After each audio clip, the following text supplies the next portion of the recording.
लिल्लाह नहमदुहु व नस्तईनुहु व नस्तगफिरुहु व नऊज़ु बिल्लाहि मिन शुरूरि अनफुसिना व मिन सय्यिआति अअमालिना मन यहदिल्लाहु फला मुदिल्ल लहु व मन युदिल्लहु फला हादिय लहु व नशहदु अन ला इलाहा इल्लल्लाहु वहदहु ला शरीक लहु नशहद अन्न सय्यदना व नबियना व शफीअना व हबीबना व रऊफ़ना व रहीमना व मौलाना मुहम्मदन अब्दुहु व रसूलुहु अम्मा बादु फ़अऊज़ु बिल्लाहि मिनश शैतानिर रजीम बिस्मिल्लाहिर रहमानिर रहीम इन्नस सलाता तन्हा अनिल फ़हशाइ वल मुनकर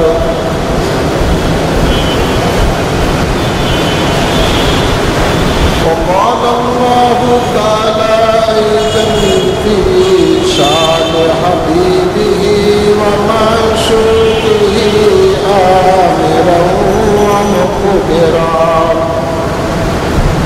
إن الله وملائكته يصلون على النبي يا أيها الذين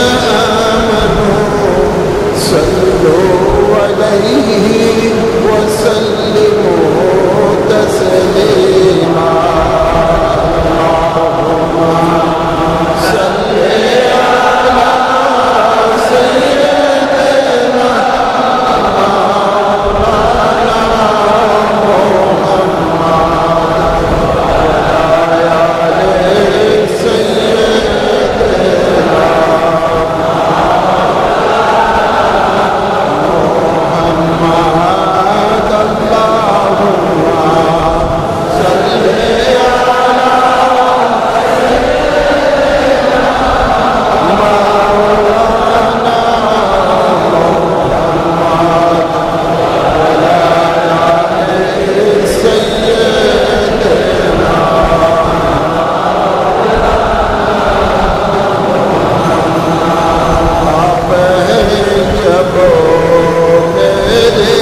مولانا محمد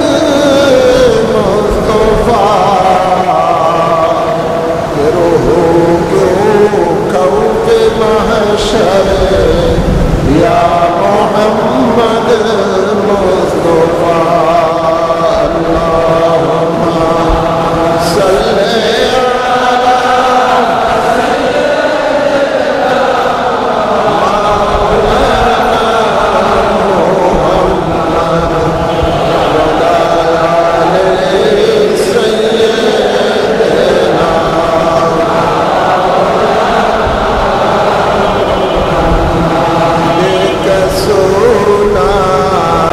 चारों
كشف الدجى بجماله حسنت جميع خصاله صلوا عليه وآله। উপস্থিত সম্মানিত মুসলিয়ানে কেরাম, শুরুতেই মহান আল্লাহ তাবারক ওয়া তাআলার দরবারে শুকরিয়া আদায় করি, যিনি আমাদের সকলকে দয়া করে মায়া করে পবিত্র জুমার নামাজ আদায় করার জন্য বাইতুল ইজ্জত জামে মসজিদের মাঝে আসার তৌফিক দান করেছেন। এজন্য সকলে শুকরিয়া দান করি আলহামদুলিল্লাহ। অসংখ্য অসংখ্য দুরূদ সালাম পেশ করছি আমাদের আকা মাওলা তাজদার মদিনা হায়াতুন নবী নূরের নবী হাজির ও নাজির নবী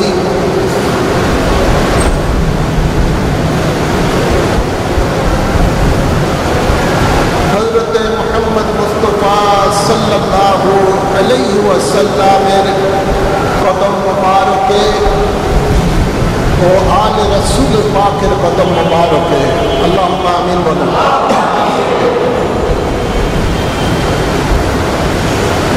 আমি আমার খুতবার মাঝে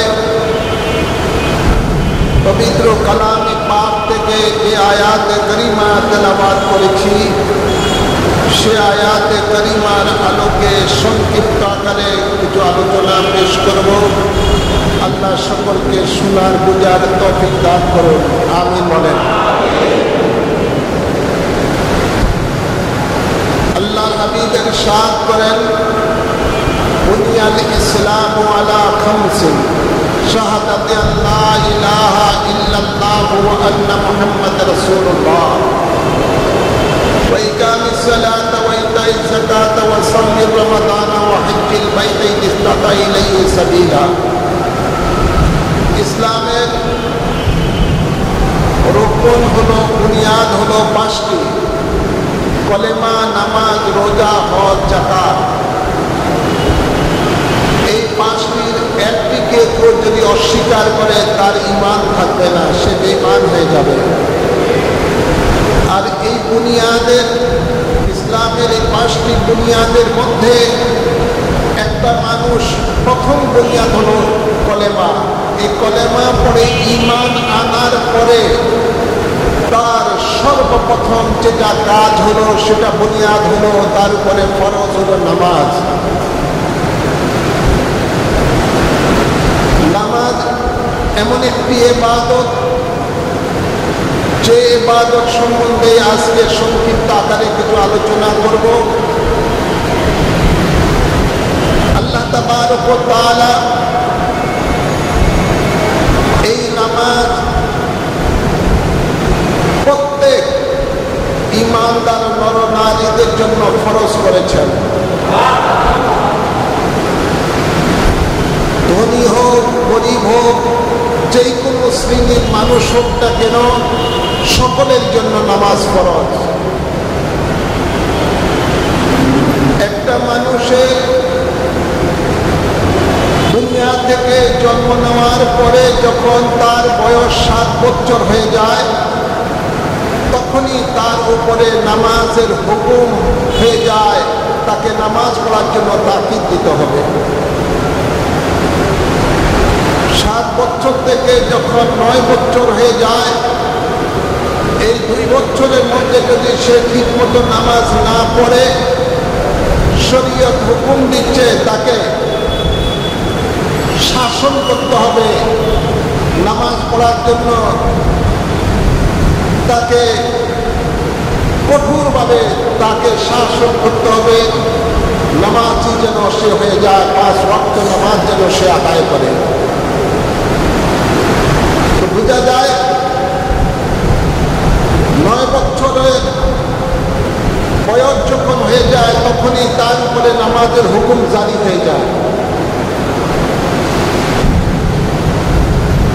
শরীয়ত হুকুম দিচ্ছে, যদি আপনার সন্তান 9 বছর থেকে 12 বছর, এই 2টি বছর পর্যন্ত যদি সে তাকে শাসন করার পরও নামাজ যদি না পড়ে, এই নামাজ পড়ার ব্যাপারে যদি তাকে শাসন করার পরও যদি সে নামাজ না পড়ে, তাহলে তার সাথে সম্পর্ক ছিন্ন করে দিতে হবে, তাকে ঘর থেকে বের করে দিতে হবে, তার সাথে কোনো সম্পর্ক রাখা যাবে না। এত কঠিন হুকুম এই নামাজের ব্যাপারে শরীয়ত দিয়েছে। একটি পুরুষ মানুষের এই 9 অথবা 12 এই বছর থেকে মৃত্যুর আগ পর্যন্ত, 9 বছর হতে হোক অথবা 12 বছর বয়সে থেকে মৃত্যুর আগ পর্যন্ত তার এক ওয়াক্ত নামাজ মাফ নাই। একটা পুরুষ মানুষ, তাকে এই নামাজ তার উপরে ফরজ মৃত্যুর আগ পর্যন্ত। একজন মুসলমানের উপরে আল্লাহর বিধিবিধান, রাসূলের পাকের পক্ষ থেকে অনেক বিধিবিধান এসেছে, অনেকগুলো ফরজ একটা মুসলমানের উপরে রয়েছে। কিন্তু নামাজ যে ফরজ, এটার ব্যাপারে যত কঠোরভাবে কোরআন এবং সুন্নাহর মাঝে এসেছে, অন্য কোনো ইবাদতের ব্যাপারে এত কঠোরভাবে আসে নাই।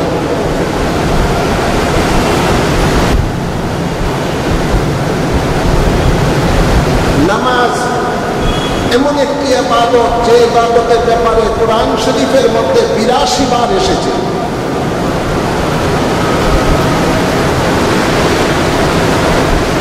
নামাজ এমন একটা ইবাদত, যে ইবাদতের মাধ্যমে আল্লাহর সাথে, বান্দার সাথে একটা সেতু বন্ধন সৃষ্টি হয়ে যায়। নামাজ এমন একটি ইবাদত, যে ইবাদত মুশরিক এবং মুমিনের মধ্যে পার্থক্য সৃষ্টি করে দেয়। নামাজ এমন একটি ইবাদত, যে ইবাদতের দ্বারা একজন মুমিন মুসলমান আল্লাহর ওলি হয়ে যায়। নামাজ এমন একটি ইবাদত, যে ইবাদতে একটা মানুষকে নিষ্পাপ করে দেয়।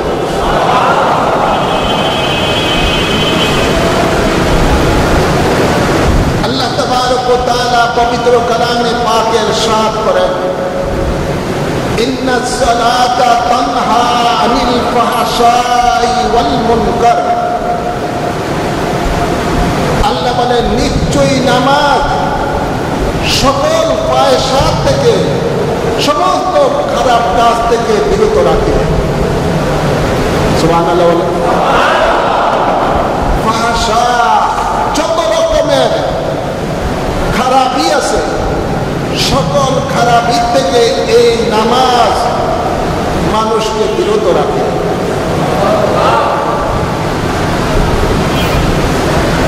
গভীর খেয়াল করে শুনুন, আল্লাহর হাবিব বলেন, নামাজ কেমন মানুষকে পবিত্র করে দেয়। আল্লাহর হাবিব বলেন যে, ধরো একটা মানুষের বাড়ির সামনে একটা নহর, একটা কুয়া আছে, একটা পুকুর ধরুন, ওটা দিয়ে যদি সেই পুকুরের দিয়ে মধ্যে যদি সে 5 বার ওই পুকুরে যদি গোসল দেয়, গোসল করে, তাহলে তার শরীরে কোনো ময়লা থাকতে পারে? সাহাবায়ে বলেন, না, কোনো ময়লা থাকতে পারে না। একটা লোক দৈনিক 5 বার গোসল করতে দিয়ে তার শরীরে ময়লা থাকার কথাই না।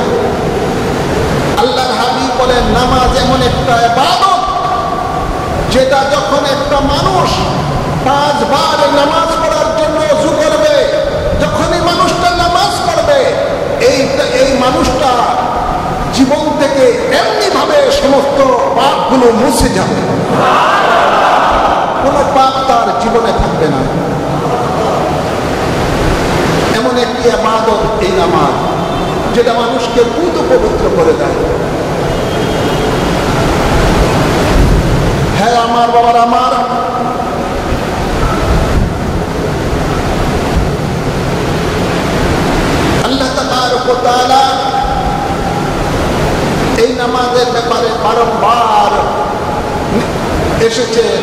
আকিমুস সালাত, নামাজ কায়েম করো। এই নামাজ পড়লে আপনার আর কি লাভ হবে? আপনি যখন নামাজ পড়ার জন্য ওযু করবেন, ওযু করার সাথে সাথে আপনার জীবনের সগীরা গুনাহগুলো ঝরে যাবে, ছোট ছোট গুনাহগুলো সব মাফ হয়ে যাবে, ঝরে যাবে। যখন আপনি নামাজের মধ্যে পড়ার জন্য তাকবীরে তাহরিমা বাঁধবেন,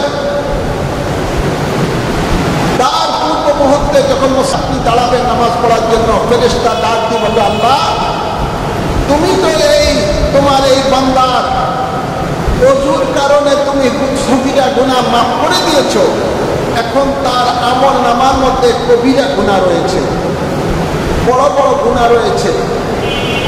তুমি যদি আমাকে হুকুম দাও তাহলে এই বান্দার কাঁধের থেকে এই গুনাহগুলো নামিয়ে রাখি, যাতে করে তোমার বান্দা পুত পবিত্র হয়ে তোমার ইবাদত করতে পারে। আল্লাহ তাই হুকুম দিবেন, আমার এই বান্দা যখন আমার জন্য আমাকে সিজদা করার জন্য, আমাকে রুকু করার জন্য, আমার সাথে যখন কথা বলার জন্য দাঁড়িয়েছে, যাও তার কবিরা গুনাহগুলো তার দেহের থেকে নামিয়ে রাখো। ফেরেশতা তাই করবেন। নামাজ যখন শেষ হবে, ফেরেশতা ডাক দিয়ে বলবে, মাবুদ তুমি যদি হুকুম করো তোমার এই বান্দার আমল নামার মধ্যে যে কবিরা গুনাহগুলো রয়েছিল সেগুলো আবার যথাস্থানে সেখানে তার কাঁধে দিয়ে দেই। আল্লাহ ডাক দিয়ে বলবেন, ও আমার ফেরেশতা, এইমাত্র আমার বান্দা আমাকে না দেখে, আমাকে হাজির ও নাজির জেনে না দেখে রুকুর মধ্যে সুবহান রাব্বিয়াল আযীম বলেছে,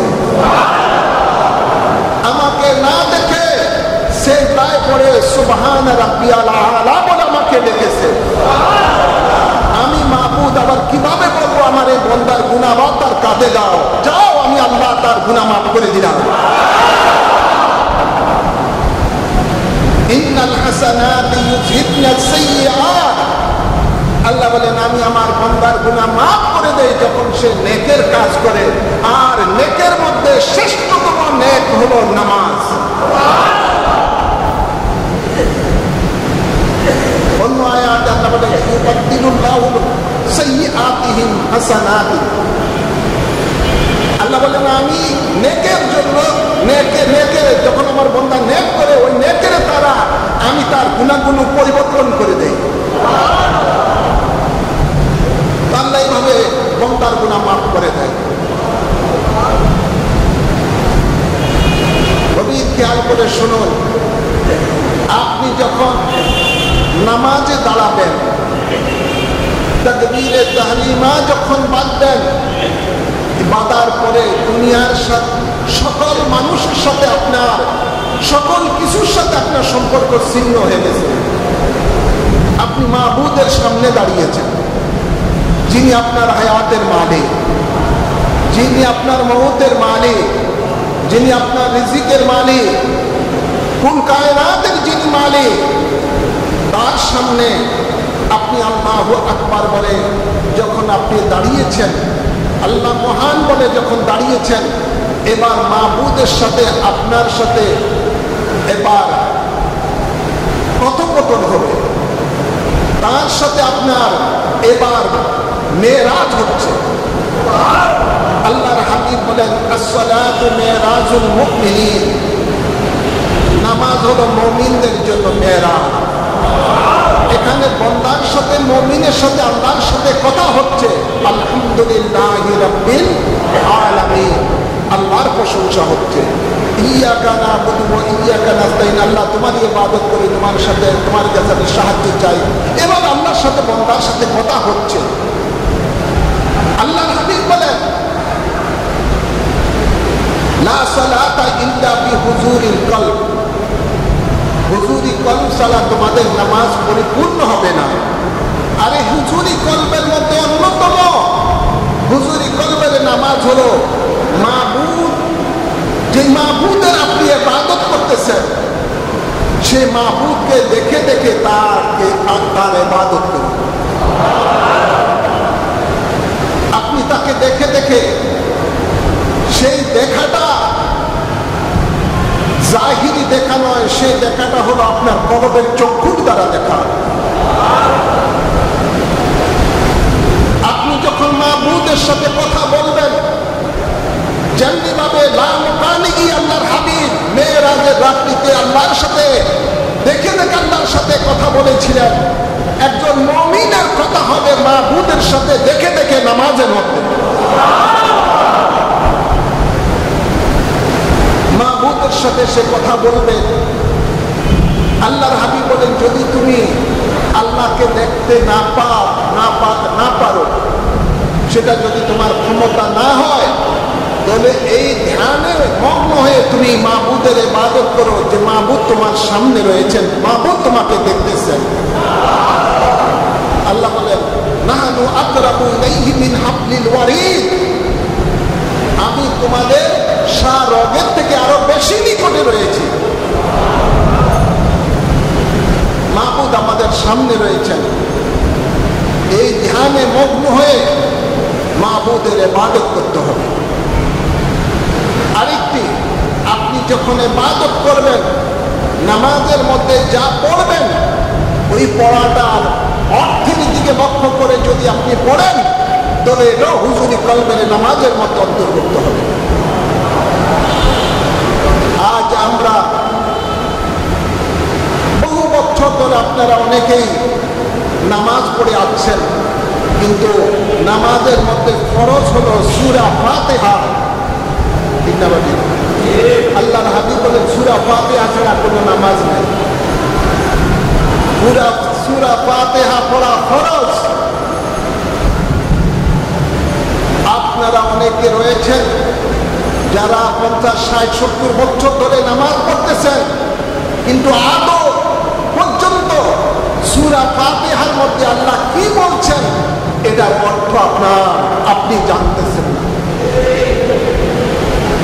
আপনি যদি যা পড়তেছেন তার অর্থের দিকে যদি জানা থাকতো, তাহলে আপনার নামাজের মধ্যে মনটা ব্যবসার দিকে যাইতো না, আপনার মনটা চাকরির দিকে যাইতো না, আপনার মনটা সংসারের দিকে যেত না, আপনার মনটা অন্য কোনো দিকে যেত না।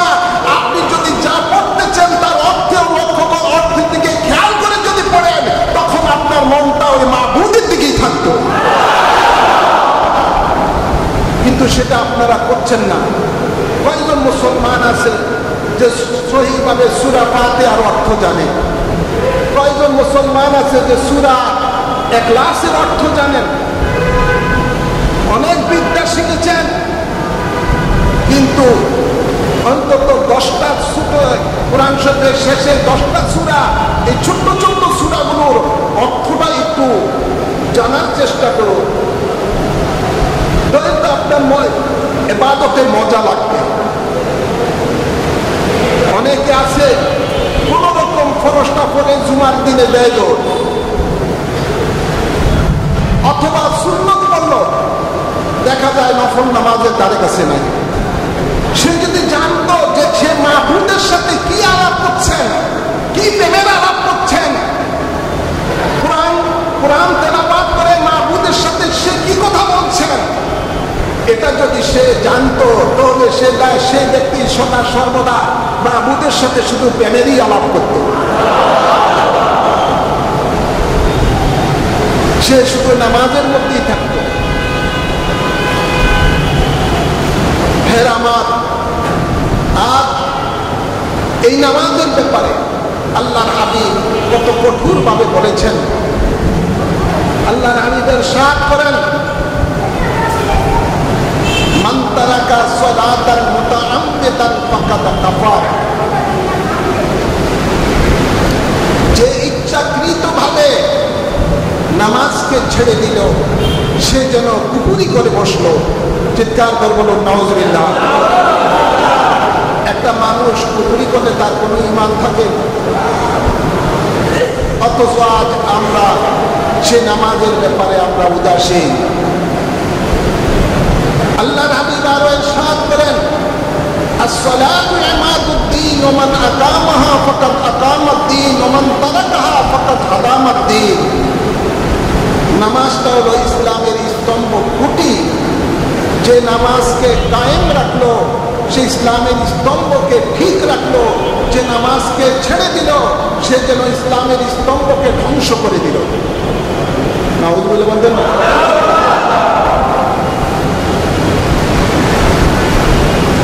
ভাইরা আমার, বাবার আমার, আল্লাহর হাবিব ইরশাদ করেন, আসসালাতু মিফতাহুল জান্নাহ। নামাজটা হলো জান্নাতের চাবি। যার আমল নামার মধ্যে নামাজ ঠিক থাকবে তার জন্য জান্নাতের দরজা উন্মুক্ত থাকবে। হাদিস শরীফে রয়েছে, সর্বপ্রথম হাসরের ময়দানে আল্লাহ বান্দার থেকে হিসাব নিবে নামাজে। নামাজের হিসাব নিবে সর্বপ্রথম। কেউ যদি ইচ্ছাকৃত ভাবে এক ওয়াক্ত নামাজ ছেড়ে যায়, 2,88,00,000 বছর তাকে জাহান্নামে জ্বলতে হবে।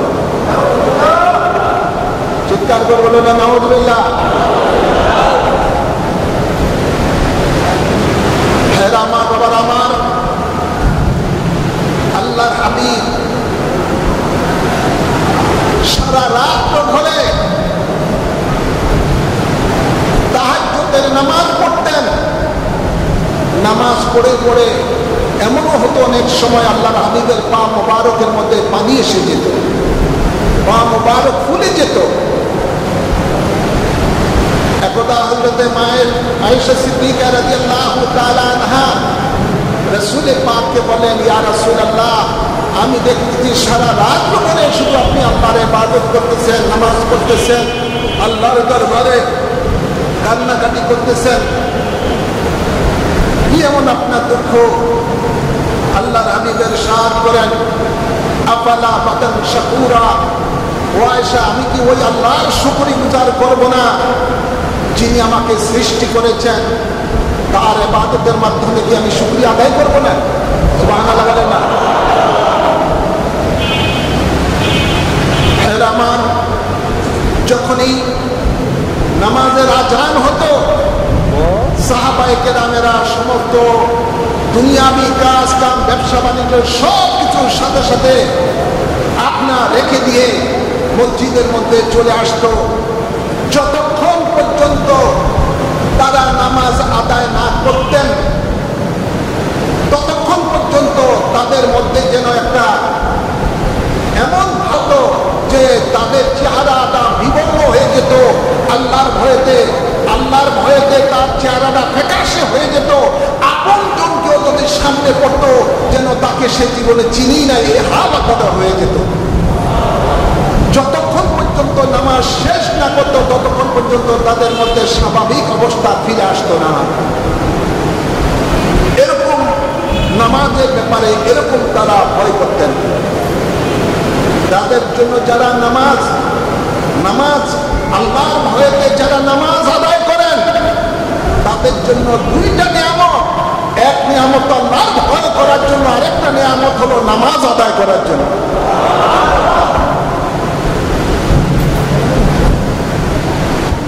ভাইরা আমার, বাবার আমার, যিনি দুনিয়াতে নামাজ পড়ার জন্য ওযু করবেন, যেই দিন হাসরের ময়দানটা মাথার কাঁধ উপরে সূর্য থাকবে, মানুষের জমিনটা তামার থাকবে, সূর্যের তাপে মানুষের মাথার মগজগুলো গড়গড় করতে থাকবে। যেভাবে পানি উতরালে আগুনের মধ্যে যে পানিগুলো লাফাতে থাকে, ঠিক একটা মানুষের মগজগুলো এভাবে লাফাতে থাকবে। মানুষের দেহের ঘাম ঝরতে ঝরতে এক একটা ঘামগুলো হবে আগুনের থেকে বেশি আরো তেজ। মানুষ পেরেশান হয়ে যাবে। কত কোটি কোটি বছর, কত লক্ষ বছর সেই অবস্থাটা মানুষের থাকে আল্লাহ উত্তম জানেন। ভাইরা আমার, তো আল্লাহর হাবিব বলেন, আমার যে সমস্ত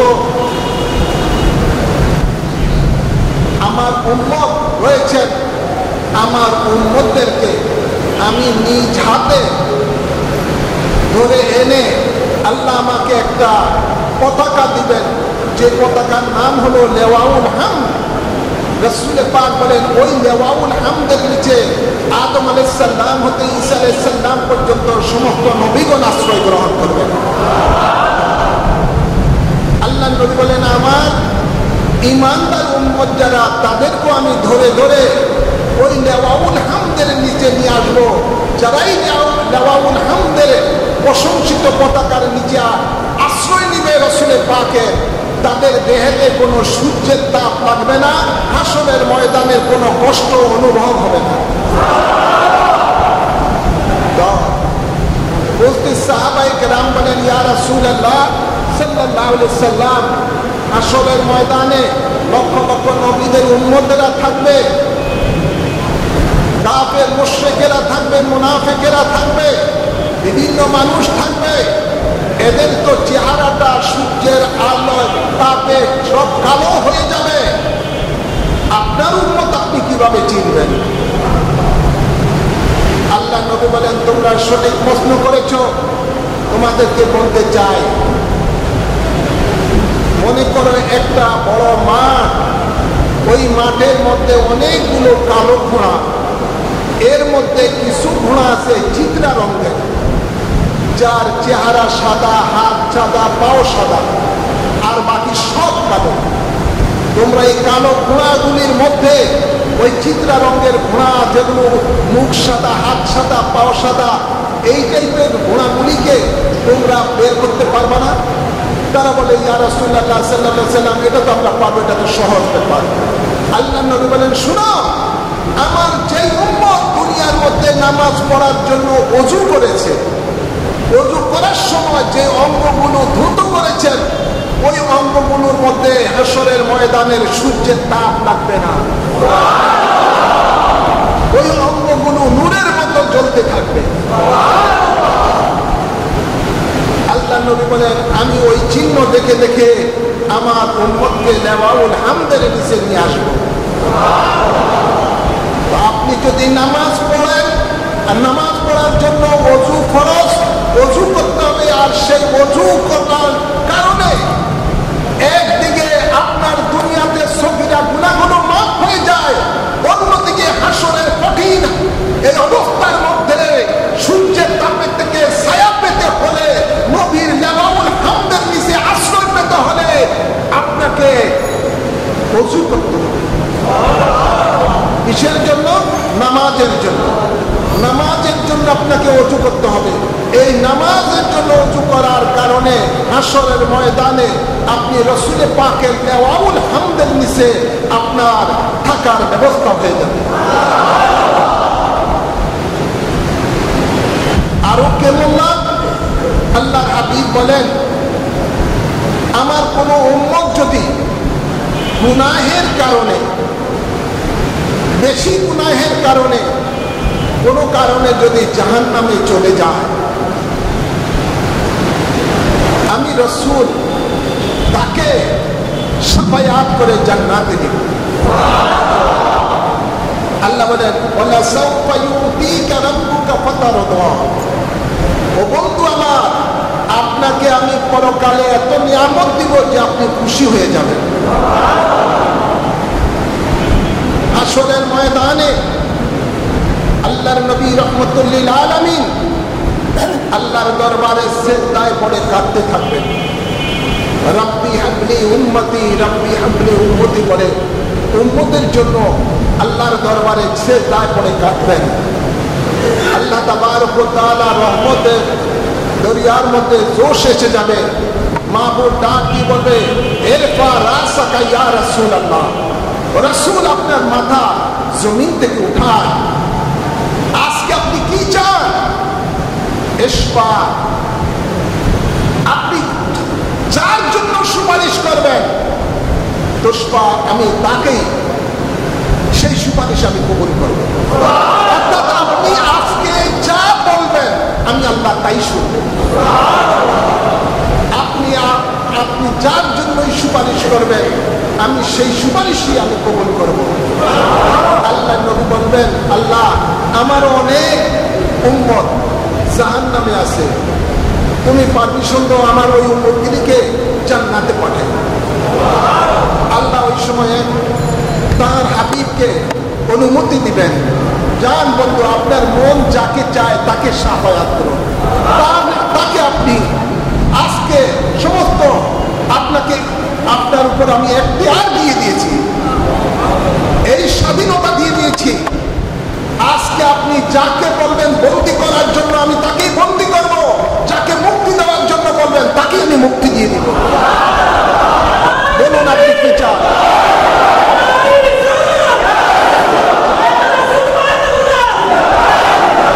আল্লাহর হাবিব ইরশাদ করেন শাফাআতু লিআহলিল কাবায়ের মিন উম্মতি, আমার শাফায়াত হলো যে সেই সমস্ত গুনাহগার উম্মতের জন্য, যারা পাপী তাপী এদের জন্য আমার সুপারিশ থাকবে।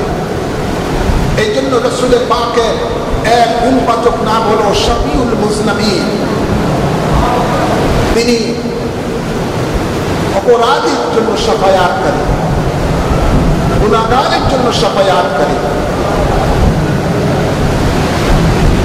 আমার বাবার আমার সাহাবায়ে কিরামদের মধ্যে কয়েকজন বলেন ইয়া রাসূলুল্লাহ সাল্লাল্লাহু আলাইহি সাল্লাম, জাহান্নামের মধ্যে অসংখ্য কাফের মুশরিক থাকবে, বিভিন্ন নবীদের উম্মত থাকবে, গুনার কারণে তারা জাহান্নামে তো জ্বলে তারা কয়লা হয়ে থাকবে, কালো হয়ে থাকবে, তাদের দেহের মধ্যে রূহ থাকবে কিন্তু তার দেহটা তো কয়লার মতো হয়ে যাবে, জাহান্নামের আগুনে জ্বলে জ্বলে।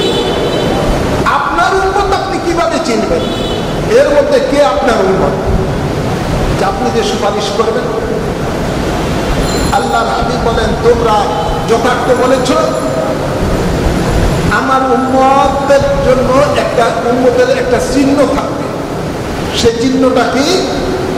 আমার যেই উম্মতেরা দুনিয়াতে নামাজ পড়েছেন, নামাজ পড়া অবস্থায় যখন সিজদায় গিয়েছে, সিজদায় যাওয়ার পরে যেই অঙ্গগুলো জমিনের মধ্যে লেগেছেন ওই অঙ্গগুলোর মধ্যে জাহান্নামের আগুন স্পর্শ করতে পারবে না। জমিনের কোন অংশ লাগে? কপাল লাগে, নাক লাগে, দুই হাতের তালু লাগে, হাঁটু লাগে, দুই হাঁটু এবং পায়ের আঙ্গুল, পায়ের আঙ্গুলের পেট। অনেকে আবার সেটার সময় পাও উঁচু করে রাখেন, পাও জমিন থেকে উঁচু করে রাখলে আপনার সেটা হবে না। পায়ের বিজ্ঞাঙ্গুল জমিনের মধ্যে লাগানো, পেটটা লাগানো ফরজ, এরপরে হলো ওয়াজিব, তারপরে হলো সুন্নত। কথা বুঝলেন? এভাবে পেট লাগিয়ে রাখতে হবে কেবলার দিকে সেজদা অবস্থায়। তো যে অঙ্গগুলো আপনার কবরে সেজদার সময়, নামাজের মধ্যে সেজদার সময় জমিনে লেগেছে, ওই অঙ্গগুলো জাহান্নামের আগুন স্পর্শ করতে পারবে না। সেই অঙ্গগুলো নূরের মতো জ্বলতে থাকবে। আল্লাহর হাবিব বলেন আমি জাহান্নামের ফেরেশতা, মালিক ফেরেশতা তাকে বলবো যে মানুষগুলোর কপাল সাদা, নাক সাদা, হাতের তালু সাদা, দুই হাঁটু সাদা, পায়ের আঙ্গুল সাদা, এই মানুষগুলোকে একজন একজন করে ধরে নিয়ে আসো, জাহান্নামের বাইরে নিয়ে আসো। আল্লাহ নবীর নির্দেশ ক্রমে ফেরেশতারা তাদেরকে বাইরে নিয়ে আসবেন। আর আল্লাহ নবী বলেন আমি নিজে আমার সেই উম্মতকে একটা হাউজের মধ্যে গোসল দিব, সেই গোসল দেওয়ার সাথে সাথে তার পুরা দেহ থেকে পোড়া দাগ দূর হয়ে যাবে, পুরা দেহটা নূরের মতো ঝলঝল করবে। আল্লাহ নবী বলেন যাও এবার জান্নাতে আরাম করো, জান্নাতে পাঠিয়ে দিবেন। তো নামাজ, আল্লাহ নবীর শাফায়াত পেতে হলে নামাজ পড়তে হবে। কি বলেন? আল্লাহ নবীর শাফায়াত পেতে হলে নামাজ পড়তে হবে। নামাজ ছাড়া কোনো উপায়। অনেকে এমন ভ্রান্ত মতবাদ নিয়ে আছে যে আমরা তো ঈশ্বরের কাছে মুরিদ হয়েছি, নামাজের দরকার নাই। নাউযুবিল্লাহ বলেন। আল্লাহ নবীর কাছে সাহাবায়ে কেরামেরা মুরিদ হয়েছে, আল্লাহ নবীর কাছে সাহাবায়ে কেরামেরা বায়াত নিয়ে মুরিদ হয়েছে। কি বলে? কোরআনে দলিল আছে না নাই? সূরা ফাতহার মধ্যে 2টি আয়াত, সূরা মুমতাহিনার মধ্যে 1টি আয়াত। আল্লাহ নবীর কাছে সাহাবায়ে কেরামেরা বায়াত নিয়ে মুরিদ হয়েছেন। এমন কোন সাহাবী পাবেন যে আল্লাহ নবীর কাছে বায়াত নেওয়ার পরে নামাজ পড়ে নাই? জোরে বল না। আছে? তাহলে আমাদের সমাজে এমন কিছু ভণ্ড পীর আছে যেগুলো নিজেও নামাজ পড়ে না, মুরিদেরও নামাজ পড়তে বলে না। আবার বলে আমরা জাহিরি নামাজ পড়ি না, বাতিনি নামাজ পড়ি। নাউযুবিল্লাহ বলেন। আল্লাহ নবী রাহমাতুল লিল আলামিন মা ফাতেমাতুজ যোহরা রাদিয়াল্লাহু তাআলা আনহাকে বলতেন, হে ফাতেমা, আমি তোমাকে জান্নাতি মহিলাদের সরদার বানালাম, সরদারিনী বানালাম। আল্লাহ হাবিব এই ঘোষণা দেওয়ার পরে বলেন, ও ফাতেমা, তুমি এই সুসংবাদ পাওয়ার পরে ইবাদত কমিয়ে দিও না, বরং আরো বেশি বেশি করে নফল নামাজ পড়ো, নফল ইবাদত করো, আল্লাহর দরবারে সিজদা করো, যাতে করে আমি গর্ববোধ করতে পারি পরকালে আল্লাহর কাছে যে আমি সঠিক ব্যক্তিকে জান্নাতি মহিলাদের সরদারিনী বানালাম। যেখানে আল্লাহর নবী নামাজ পড়েছেন,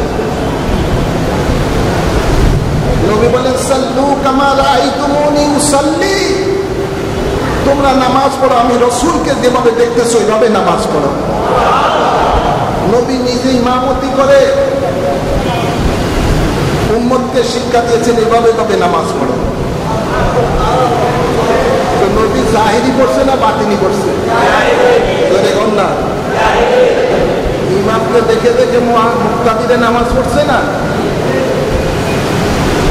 এখন কতগুলো খবিজ বেরোয়েছে যেগুলোর মধ্যে না শরীয়ত, না তরিকত, না হাকিকত, না মারেফত, এই সমস্ত বাতিল কিছু ভণ্ড পীর দাবি করে, যেগুলো আসলে পীর হওয়ার কোনো যোগ্যতাই না। এই সমস্ত বাতিলেরা তরিকতের বদনামি করে, পীরদের বদনামি করে, তাসাউফের বদনামি করে, সঠিক আপনার তরিকত মারেফত হাকিকতের বদনামি করছে যে নামাজ পড়া দরকার নাই, আমরা বাতিল নামাজ পড়ি। নাউযুবিল্লাহ বলেন। ওই পীরও যাবে জাহান্নামে, যেটা নামাজ থেকে মুরিদকে দূরে রাখে, আর মুরিদও যাবে জাহান্নামে। প্রত্যেকের হিসাব প্রত্যেকেই কাল কিয়ামতের দিবসে দিতে হবে। আপনাদেরকে এটাই বলবো, নিজে নামাজ পড়ুন, নিজের পরিবারদেরকে নামাজ পড়াবেন এবং নিজের সন্তানদেরকে নামাজি বানাবেন।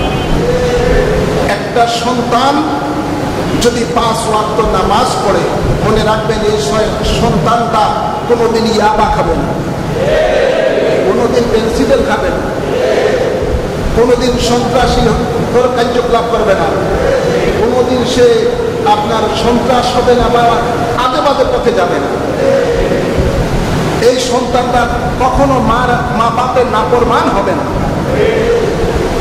আছে না কতগুলো বেনামাজিয়াত বাজে পায়, অনেকে সন্তান রয়েছে যেটা মা বাপের সাথে বেয়াদবি করে, মা বাপকে ভাত দেয় না, বৃদ্ধাশ্রমে রেখে আসে। নাউযুবিল্লাহ বলেন। এই কয়েকদিন আগে দেখা যায় ফেসবুকের মধ্যে যে সন্তান তার বৃদ্ধ মাকে রাস্তার মধ্যে ফেলে রেখে দিয়েছে। এগুলো কারা?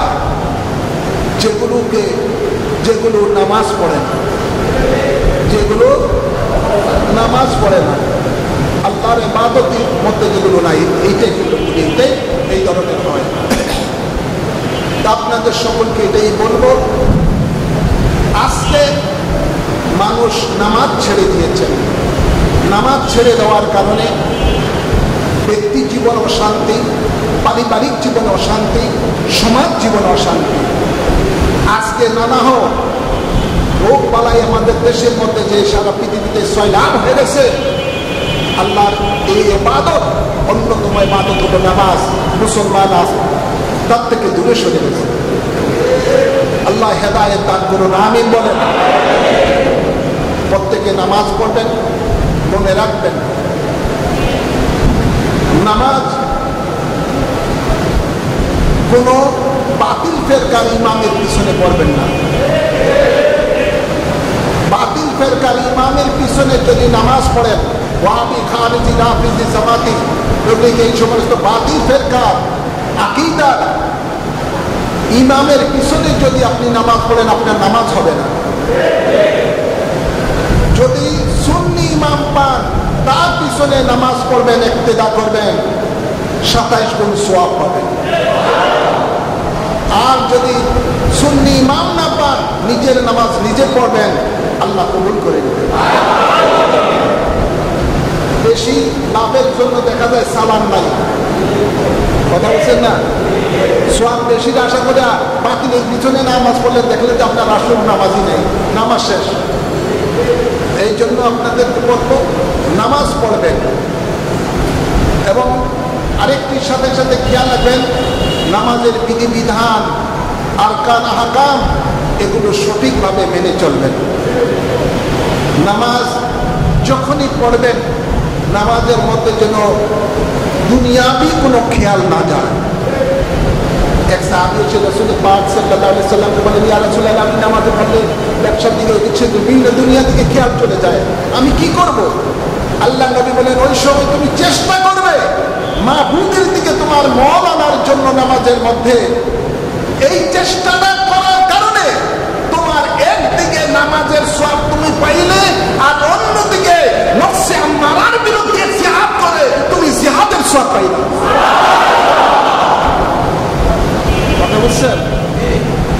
যেই সময় নামাজটা ফরজ হুকুম হলো, ওই দিন শয়তান চিৎকার করে এমন জোরে একটা কান্না করলেন যে চিৎকার করে কান্না করে বেহুশ। শয়তান, ইবলিস শয়তানের চেলারা যত রয়েছে সব শয়তানেরা দৌড়ে আসলেন যে হুজুর, ওস্তাদ কি হলো, আপনি কেন এইভাবে চিৎকার করছেন? শয়তান বলছে যে তোমরা কি খবর রাখো? কিসের খবর? আজকে ইমানদার মুসলমানের জন্য দয়ার নবী মেরাজ থেকে নবী এসে নামাজ নিয়ে এসেছেন। এই নামাজ এমন একটা ইবাদত, আমার উদ্দেশ্য হলো মানুষকে জাহান্নামী বানানো, আর এই নামাজ মানুষকে জান্নাতি বানিয়ে দিবে। আমার মিশন শেষ। শয়তান কান্না শুরু করলো, লগে লগে শয়তানের চেলারাও কাঁদতেছে। কান্নাকাটি শেষ করে এখন শয়তানের, ইবলিস শয়তানের চেলারা বলছে, হুজুর আমরা কি করবো এখন, আমাদের ডিউটি কি? এক কাজ করো, তোমরা এই ইমানদার মুসলমানের যাতে নামাজের মধ্যে না আসে, তাকে দুনিয়াবি বিভিন্ন কাম, ব্যবসা বাণিজ্য, এটা হেটার মধ্যে মজবুত করে রেখো। দেখবেন নামাজের টাইমে এসে বুধো দোকানের মধ্যে কাস্টমার বেশি হয়ে যায়, আসে না? নাই, নামাজের আযান হলো, বুধো খামাকায় বিভিন্ন একটা না একটা ঝামেলা এসে যায়। এই শয়তানি কাম। শয়তান করে এগুলো মসজিদে না আসতে পারে, নামাজের মধ্যে না আসতে পারে, এদেরকে বিভিন্ন দুনিয়াবি ঝামেলার মধ্যে লিপ্ত করে দিও। শয়তান বলে, আচ্ছা এটার চেষ্টা করব, এরপরেও যদি সে নামাজের মধ্যে চলে আসে। কথা বলছেন না? আছেন যে আজকে আপনারা নামাজে এখন জুমার টাইমে এসেছেন, হয়তো বা অনেকের অনেক বাধা আসছে, তারপরে বাধা অতিক্রম করে সবাই আল্লাহর মহব্বতের মসজিদে চলে আসছে, আছে না? তো শয়তানের চেলারা বলছে যে ওস্তাদ এখন আপনি বলেন, আমরা যদি মসজিদে সে চলেই আসে, জামাতে সে চলে আসে, আমরা তখন কি করবো? শয়তান কয় ওই সময় তার অন্তরের মধ্যে শুধু বুইকা ব্যবসার খেয়াল দেয়, চাকরির খেয়াল দেয়, ঘুষের খেয়াল দেয়, সুদের খেয়াল দেয়, কায়রে মাইরা কায়রে খাবো, সরকারি ত্রাণ কিভাবে লুটপাট করবো সেটার খেয়াল ঢুকে দেয়, আছে না? নাই, কিভাবে দেশের সম্পদ লুটপাট করবো এটার খেয়াল ঢুকে দেয়। নাউজুবিল্লাহ বলেন না? ধরনের খেয়াল আসে না নাই? নবী বলেন ওই ধরনের অন্তরের মধ্যে যদি তুমি দুনিয়াবি কোনো খেয়াল এসে যায়, তুমি তখন কি করবা? ওই আল্লাহর দিকে তোমার খেয়ালটাকে রুজু করবা, সেই দিকে ধাবিত করবা। এই করতে গিয়ে তোমার অন্তরের সাথে মনের সাথে যে একটা যুদ্ধ করছো, এটা জিহাদের সব লেখা হবে। এভাবে শয়তান যখন বলে আরে আমি যতই চেষ্টা করি পাই তো শুধু নামাজের সওয়াব, নামাজ বরবাদ করতে যাই, এখন দেখা পাইতেছে নামাজের সওয়াবও পাইতেছে, আমার জিহাদের সওয়াবও পাইতেছে, সুতরাং এর পিছনে আমার সময় নষ্ট করার আর দরকার নাই। বুঝছেন না? এটাকে নফসে আম্মারাকে এভাবে দমন করতে হবে। শয়তান যা করতে চায় তার বিপরীত করতে হবে। তখন দেখবেন শয়তান আপনার কাছে সারেন্ডার হয়ে যাবে, তখন সে আর আপনার কাছেও আসবে না। আপনি মনের মতো মাহবুদের সাথে কথা বলতে থাকবেন, নামাজের মধ্যে মাহবুদকে ডাকতে থাকবেন। আল্লাহ কবুল করুন, আমিন বলেন।